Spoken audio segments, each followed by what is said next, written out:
बिस्मिल्लाहिर्रहमानिर्रहीम। अस्सलाम वालेकुम डियर स्टूडेंट्स, कैसे हैं आप लोग। डियर स्टूडेंट्स, उम्मीद करता हूँ सब खैरियत से होंगे। डियर स्टूडेंट्स, आज एक इंतहाई अहम टॉपिक हम डिस्कस करने वाले हैं। Students, declaration of rights under section 42 and 43 of specific relief act. आज हम जो डिस्कस करेंगे एक्चुअली लास्ट डेज में हमने एक सूट जो था वो ड्राफ्ट किया था डिक्लेरेशन ऑफ राइट्स का। वो हमने अगेंस्ट वापडा किया था, जिसमें आपको एक्स्ट्रा जो चार्ज कर रहे थे, बिल जो था वो ज़्यादा बना के भेज दिया था, और जो आपकी कंजप्शन थी, जो आपने यूनिट्स कंज्यूम किए थे, वो कम थे। एक्चुअली ये आपका राइट है, ये आपका बेसिक राइट है कि आप जितना वापडा को कंज्यूम करते हो उतने ही आपसे चार्ज किया जाए। लेकिन अगर वो आपके इस राइट को डिनाई करते हैं तो आप डिक्लेरेशन ऑफ राइट्स और विद दिस रिलीफ, इस रिलीफ लेने के लिए कॉम्पिटेंट कोर्ट में एक दावा जो है वो फाइल कर सकते हो। डियर स्टूडेंट्स, आज हम इसी चीज़ को डिस्कस करने वाले हैं। एक्चुअली डिक्लेरेशन ऑफ राइट्स जो है वो एक authoritative pronouncements of a competent court है in respect of person or persons by to the property or a legal status. यहाँ पर मैंने आपको दो बातें बताई हैं कि उसका राइट टू प्रॉपर्टी हो या फिर कोई लीगल स्टेटस हो। अब लीगल स्टेटस को डिक्लेयर करवाने के लिए या राइट टू प्रॉपर्टी को डिक्लेयर करवाने के लिए आप डिक्लेरेशन ऑफ राइट के लिए अंडर सेक्शन 43 और 42 के तहत कॉम्पिटेंट कोर्ट में एक दावा दायर कर सकते हो। एक्चुअली अगर हम देखें तो डिक्लेरेशन मीन्स है act of declaring or affirmations, या आप इसको यूँ कह सकते हैं a formal announcement of a competent court है, या आप इसको यूँ कह सकते हो अ डेलिब्रेट स्टेटमेंट है समथिंग विच इज़ डिक्लेयर्ड। ठीक है, मेरा ख्याल क्लियर हो गया होगा कि डिक्लेरेशन क्या है। डिक्लेरेशन एक्चुअली एक तस्दीक है, एक formal announcement of a competent court है to the right of property or a legal status of a person, or affirmation है, or something which is declared है, या कोई भी ऐसी चीज़ जिसके मतलब डिक्लेयर कर दिया जाए, उसकी तस्दीक कर दी जाए by the competent court is called declaration of rights. ये डिक्लेरेशन ऑफ राइट्स कहलाता है। अब डिक्लेरेशन ऑफ राइट्स के लिए ज़रूरी है कि राइट टू प्रॉपर्टी होना चाहिए। राइट टू प्रॉपर्टी जो है, इसके लिए ज़रूरी है कि एक पर्सन जो है या किसी भी बंदे के नाम पर कोई प्रॉपर्टी हो, वो इंटाइटल हो, वो उसका पोजेशन रखने का इंटाइटल हो, वो उसको यूज़ करने का इंटाइटल हो, वो उसका मालिक हो। ठीक है, या किसी भी तरह का उसका कोई राइट हो। और दूसरी चीज़ है उसका legal status.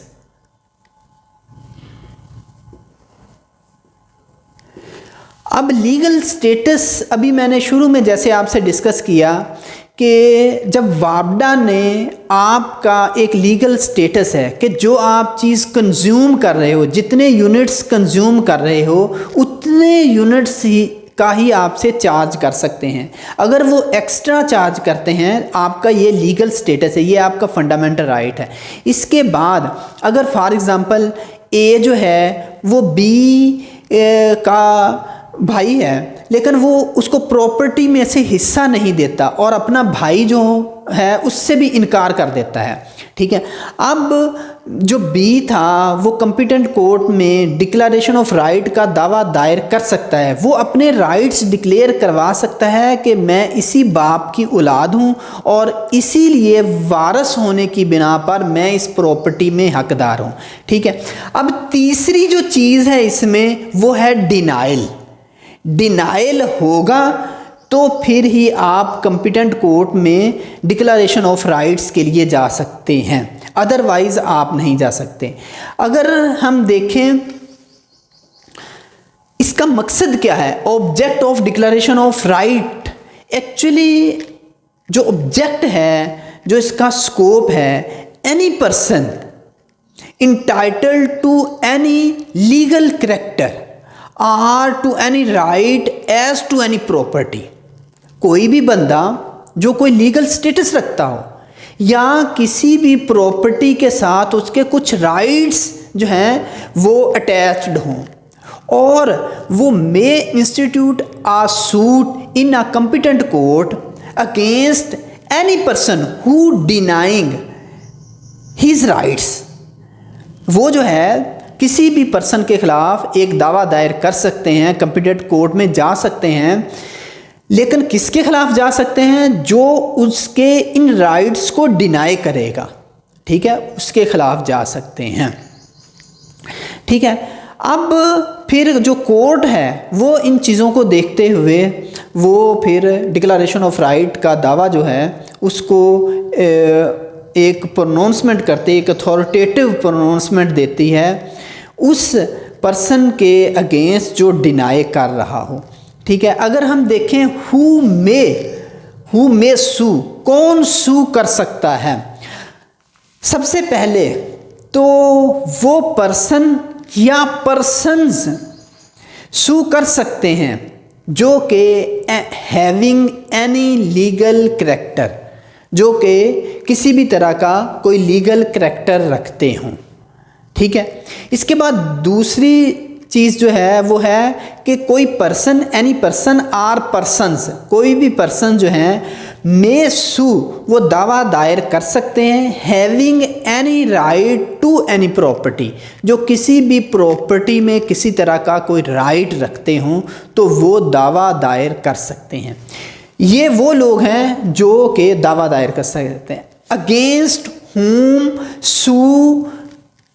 Home suit can lie, किन के खिलाफ दावा लाई करता है, एनी पर्सन आर पर्सन्स, किसी भी पर्सन के खिलाफ दावा दायर किया जा सकता है, institute a suit in a competent court who is denying the right of the plaintiff, जो प्लेंटिफ के राइट को डिनाई करे। अब यहाँ पर जो मैंने राइट का वर्ड यूज़ किया है, ये राइट का वर्ड इन दोनों मीनिंग्स में आता है।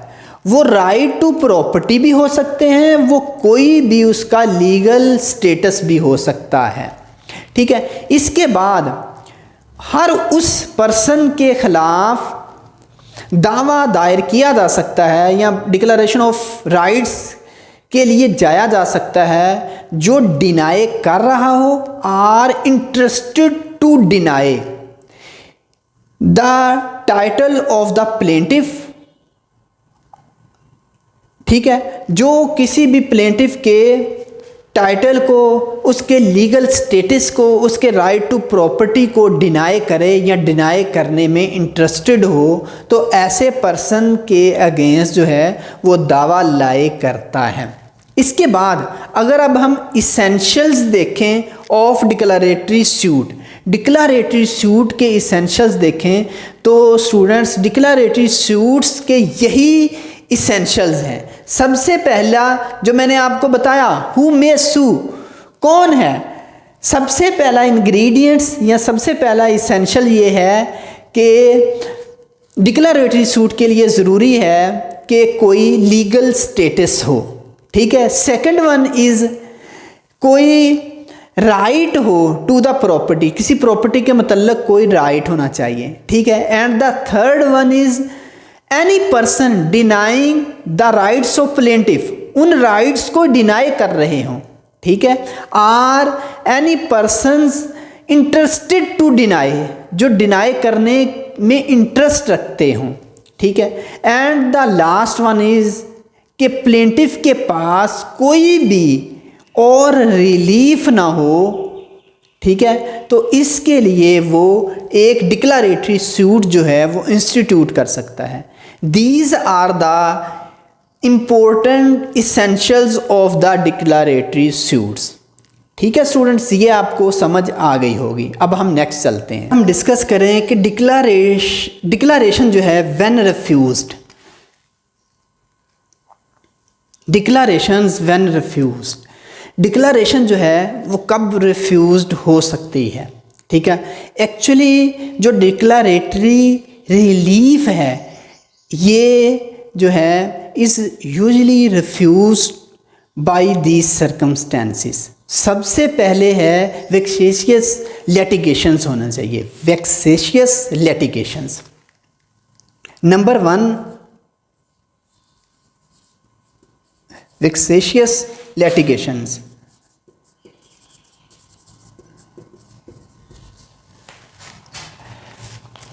वेक्सेशियस लिटिगेशंस एक्चुअली ऐसी सूरत में जब जो लिटिगेशन है वो सिर्फ इज़ार इसानी के लिए हो, जब लिटिगेशन जो है वो किसी को तंग करने के लिए हो, जब जो लिटिगेशन है वो बिला वजह कोर्ट का टाइम ज़ाया करने के लिए हो, तो ऐसी सूरत में कोर्ट जो है वो डिक्लारेटरी रिलीफ जो है वो ग्रांट नहीं करती। ठीक है, and the next one is है evasion of court fees.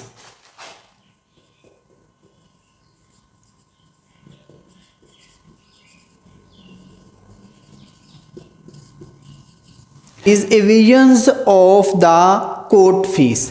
Declaratory suit जो है, डिक्लेरेटरी रिलीफ है जो है would be refused by the court at any time, अगर जो है वो कोर्ट फीस प्रॉपर चस्पा ना की गई होगी तो जो डिक्लेरेटरी रिलीफ है वो ग्रांट नहीं किया जाएगा। ठीक है, या ऐसी सूरत में जो स्टैंप ड्यूटी है, जो कोर्ट फीस है, या जो लॉ है इनके मतलब उनको वायलेट किया जाएगा, तो ऐसी सूरत में जो कॉम्पिटेंट कोर्ट है वो डिक्लेरेटरी रिलीफ जो है वो ग्रांट नहीं करेगी। इसके बाद है multiplicity of the suits. Multiplicity of the suits,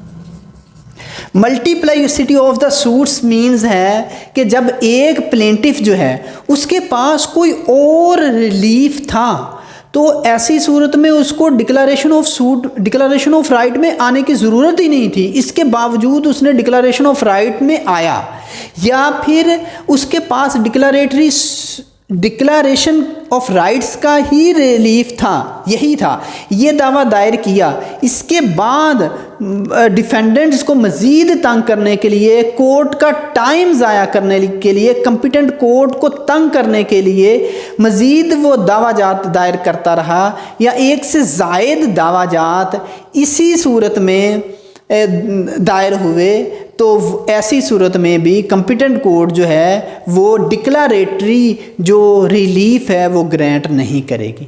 ठीक है स्टूडेंट्स, इसके बाद हम चलते